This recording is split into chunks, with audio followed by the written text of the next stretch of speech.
वितान part 1 silver wedding. आज हम लोग सिल्वर वेडिंग पार्ट के सारांश को समझेंगे। सिल्वर वेडिंग पार्ट मनोहर श्याम जोशी द्वारा लिखा गया, जो एक व्यंग कहानीकार इनको समझा जाता है। इन्होंने दूरदर्शन के लिए, दूरदर्शन धारावाहिक हम लोग के लिए भी स्क्रिप्ट लिखा और इन्हें 2005 में साहित्य अकादमी पुरस्कार से सम्मानित किया गया तथा 2006 में इनका देहांत हो गया। मनोहर श्याम जोशी कुमाऊनी यानी अल्मोड़ा के निवासी थे। जो कहानी है वो भी कुमाऊनी के लोगों की है, वहाँ के निवासियों की ये कहानी है कि वहाँ का जब व्यक्ति जिस संस्कार में रहता है, जिस परवरिश में रहता है, अगर वो कहीं बाहर आ जाए, कहीं दूसरी जगह भी रहने लगे, परंतु उसके संस्कार नहीं बदलते। वैसे ही पाठ के जो नायक हैं यशोधर बाबू, सिल्वर वेडिंग का मतलब होता है शादी के 25 वर्ष, शादी की 25वीं सालगिरह। तो यशोधर बाबू भी कुमाऊनी अल्मोड़ा के निवासी थे, परंतु नौकरी की तलाश में वो दिल्ली आ गए। वो दिल्ली जब आए तो उनके ही कुमाऊं प्रदेश के ही, अल्मोड़ा के ही उनके गांव के व्यक्ति थे किशन दा के पास आए और उनके पास रहने लगे। किशन दा अपने जो पहाड़ी लोग जो कुमाऊनी से आते थे उनको अपने आश्रय देते थे और उनको नौकरी वगैरह के लिए उनकी मदद करते थे। तो जब ये यशोधर बाबू उनके पास आए और नौकरी की तलाश में, तो उस समय यशोधर बाबू की उम्र सरकारी नौकरी लायक नहीं थी। किशन दा खुद भी सरकारी नौकरी करते थे। उन्होंने यशोधर बाबू को अपने घर में रख लिया और रख कर उनको अपने घर में रसोइयाँ बना लिया कि तुम मेस का काम देखो, और उन्हें कुछ पैसे भी दे देते थे जिससे उनके कपड़े लत्ते खरीद लें या अपने घर कुछ पैसा भेज दें। यशोधर बाबू की माता पिता का देहांत बचपन में ही हो गया था। इनकी बुआ ने इनकी परवरिश की थी। बुआ भी विधवा थी, आर्थिक तंगी थी, आर्थिक हालत अच्छी नहीं थी। यशोधर बाबू किशन दा के साथ रहने लगे और उनके यहाँ काम करने लगे। जब उनकी आयु सरकारी नौकरी की हो गई तो किशन दा ने उनको अपने ऑफिस में काम पर लगा दिया। सेक्शन ऑफिसर के रूप में वो वहाँ पर काम करने लगे। किशन दा के ये जो यशोधर बाबू थे, बहुत ही एक शिष्य के अनुयायी, एक शिष्य की तरह उनकी आज्ञा का पालन करते थे, उनके दिखाए हुए मार्ग पे चलते थे। वो जैसा बोलते थे वो वैसे ही अपने जीवन में अपनाते थे। उनके आदर्श थे किशन दा। तो यशोधर बाबू जो थे पुरानी परंपराओं को मानने वाले, पुरानी रीतियों को मानने वाले व्यक्ति थे। प्रस्तुत जो कहानी है सिल्वर वेडिंग, इसमें 2 पीढ़ियों के अंतराल को दिखाया गया है। यशोधर बाबू और उनके बच्चों के बीच में जो सोच का जो अंतर है उसको इसमें दर्शाया गया है कि व्यक्ति अगर नई पीढ़ी के साथ सामंजस्य स्थापित ना करे तो उसे कितना आंतरिक दुख होता है, कितना वो अंदर से कुंठित रहता है। तो यहाँ पर यशोधर बाबू की कुंठा को भी दिखाया गया है। यशोधर बाबू ऑफिस में काम करते हैं और सेक्शन ऑफिसर हैं। उनको अपनी घड़ी पे बहुत विश्वास है। वो ऑफिस की घड़ी को बहुत ही स्लो समझते हैं, सुस्त समझते हैं। तो हमेशा, अब चाहे ऑफिस की घड़ी राइट टाइम चल रही हो, लेकिन उनकी घड़ी, उनका कहना है कि वो अपनी घड़ी को ऑल इंडिया रेडियो से मिला के रखते हैं, उनकी घड़ी हमेशा सही टाइम देती है। तो जब तक सेक्शन ऑफिसर नहीं निकलेगा ऑफिस से, तब तक उनके साथ जो काम करने वाले कर्मचारी हैं, ऑफिसर्स हैं, वो सब बैठे रहते हैं। तो चाहे 5 की जगह 5:30 बज जाए, 6 बज जाए, इस तरीके से सारे ऑफिसर बैठे रहते हैं। एक दिन की बात है, यशोधर बाबू 5:30 बजने के बाद जब ऑफिस से निकलने लगे तो उनकी आदत थी कि ऑफिस की जो अन्य कर्मचारी थे उनसे वो थोड़ा सा हंसी मजाक कर लेते थे, जैसा कि किशन दा अपने अधीनस्थ कर्मचारियों के साथ करते थे। उनकी तरह ये भी अपना ऐसे व्यवहार उन्होंने अपना रखा था, तो लोगों से हंसी मजाक करते थे।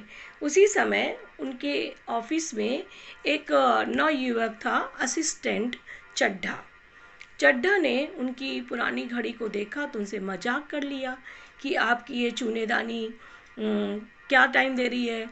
उनको बहुत बुरा लगा चड्ढा की इस बदतमीजी से। उन्होंने कहा मेरी घड़ी एकदम सही टाइम दे रही है, एकदम सही है।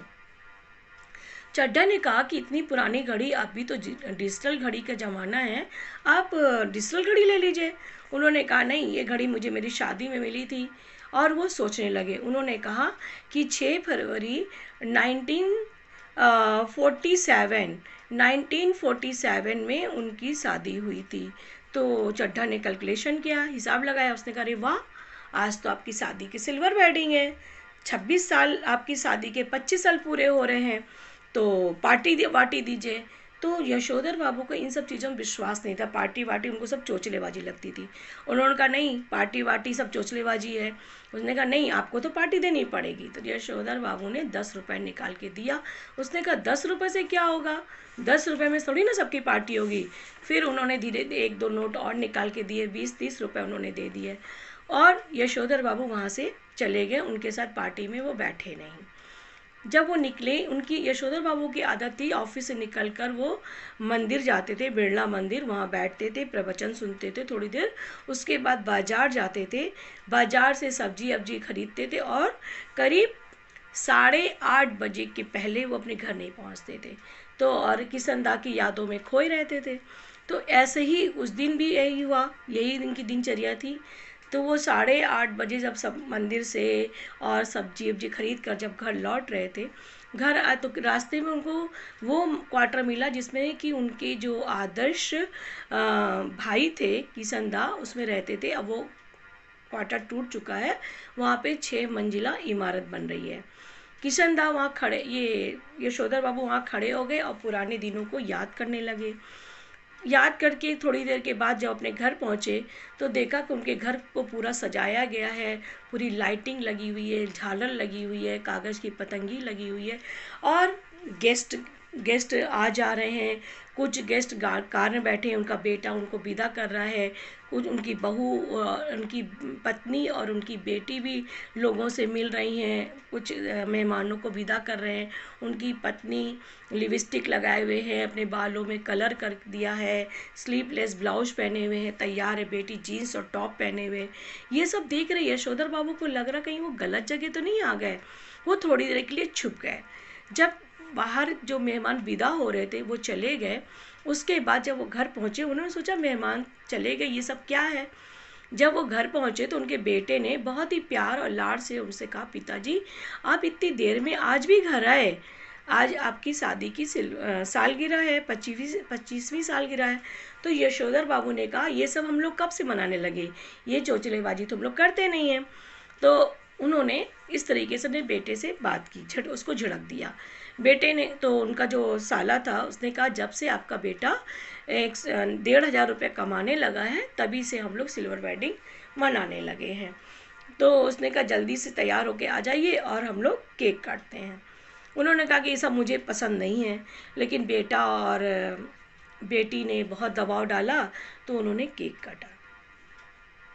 केक काट रहे हैं तो केक काटा, उसके बाद जब उनको केक खिलाने के लिए कहा गया कि भाई आप केक खाइए, तो बोलते हैं मैं अभी हमने संध्या बत्ती नहीं की है, हम केक नहीं खाएंगे। और उन्होंने ये भी कहा कि केक में अंडा होता है, वो अंडे वाला केक नहीं खाएंगे। उन्होंने केक खाने से मना भी कर दिया।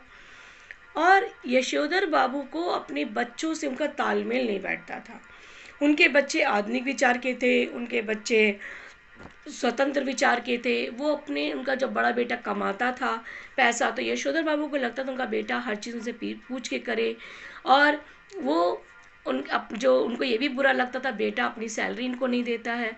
वो ये सोचते थे पैसा कम से कम जॉइंट अकाउंट कर दे, कम से कम इतना अधिकार तो मेरा होना चाहिए, हम उसके अकाउंट से पैसे तो नहीं ले लेंगे लेकिन जॉइंट तो होना चाहिए। वो अपने बेटे से खुश नहीं रहते थे। उनकी पत्नी भी बच्चों का ही साथ देती थी, उनके साथ ही उनका पक्ष लेती थी, पत्नी से भी उनको नहीं पटती थी। बेटी से भी उनका तालमेल नहीं बैठता था। बेटी डॉक्टर बनना चाहती थी, विवाह नहीं करना चाहती थी। बड़ा बेटा एक प्राइवेट विज्ञापन कंपनी में भी काम करने लगा। बीच वाला बेटा स्कॉलरशिप लेके पढ़ाई कर रहा, छोटा बेटा विदेश चला गया। कोई बच्चे उनकी बात नहीं मानते थे, उनको इस बात का बहुत मलाल था, बहुत ज़्यादा उनको आंतरिक कष्ट था, बच्चे उनके कंट्रोल में नहीं हैं। तो जब उन्होंने केक काटा और बच्चों ने जिद की कि आप केक खाइए, तो उन्होंने केक खाने से मना कर दिया और बोले हम संध्या बत्ती करने जा रहे हैं। फिर ठीक है भाई, वो पूजा करने पहुंच गए। पूजा करने पहुंचे तो बहुत देर तक पूजा कर रहे हैं। उनके जो बच्चे कुचे मेहमान थे वो भी इंतज़ार कर रहे हैं कि यशोदा भाभी जल्दी से पूजा करके आएँ, बैठें और हम सब लोग बैठ के गपशप करें और खाना पीना शुरू किया जाए। लेकिन यशोदा बाबू बहुत देर तक पूजा करते रहे। उनकी पत्नी ने उनको जाकर बोला कि क्या आज भी इतनी देर तक पूजा करते रहेंगे? आइए, सारे मेहमान चले गए, इतनी देर तक आप पूजा कर रहे थे। यशोदा बाबू मन ही मन बहुत खुश हुए कि चलो अच्छा वो मेहमान चले गए। और वो जो लाल गमछा पहन के जो पूजा कर रहे थे, उसी गमछा पहन के वो आके ड्राइंग रूम में बैठ गए। उनके इस गमछा पहन के आने से उनकी बेटी को बहुत चिढ़ लगी। उसने कहा, पापा आपकी यही हरकत अच्छी नहीं लगती, कम से कम ड्राइंग रूम में तो ठीक से कपड़े पहन के आके बैठिए। यशोधर बाबू ने उसकी बात को नज़रअंदाज कर दिया। फिर जितने भी उपहार उनको मिले थे, उन उपहार को खोला। उनसे कहा कि खोलो, वो बोले मुझे ये सब पसंद नहीं है। तो बच्चों ने उपहार खोला। तो बड़े बेटे ने उनके लिए गाउन ला के दिया। कहा, पिताजी आप जब दूध लेने जाते हैं तो आप फटा पुलोवर पहन के जाते हैं, अच्छा नहीं लगता, आप यही गाउन पहन के जाइए। तो और बेटी ने पैजामा कुर्ता ला के दिया, निकाला, गिफ्ट में से खोला। उसने कहा, आप ये पैजामा कुर्ता पहनिए, इसके ऊपर आप गाउन पहनिए। यशोधर बाबू ने जब बच्चों की इन बातों को सुना तो उनके जो वो अंदर से दुखी भी हुए, भावुक भी हुए। उन्हें लगा कि बच्चे ये नहीं कह रहे हैं कि पिताजी अब आप दूध लेने मत जाइए, ये काम हम लोग कर लेंगे, ये जिम्मेदारी अब हम लोगों की, बल्कि बच्चे ये कह रहे हैं कि पिताजी आप वो जो फटा पुलोवर पहन के जाते हैं वो अच्छा नहीं लगता, इसलिए आप इस गाउन को पहन के दूध लेने चाहिए। यशोधर बाबू बहुत ज़्यादा दुखी होते हैं और उनकी आँख के एक कोने में आंसू आ जाता है। तो लेखक कहता है कि आंसू किस लिए आया? इसलिए कि उनको किसनदा की याद आई, क्योंकि किसनदा ऐसे ही गाउन पहनते थे, या इसलिए कि बच्चों ने उनसे दूध लाने के लिए कहा और उनको ये ख़राब लगता था कि वो फटा पुलोवर पहन के वो जाते हैं।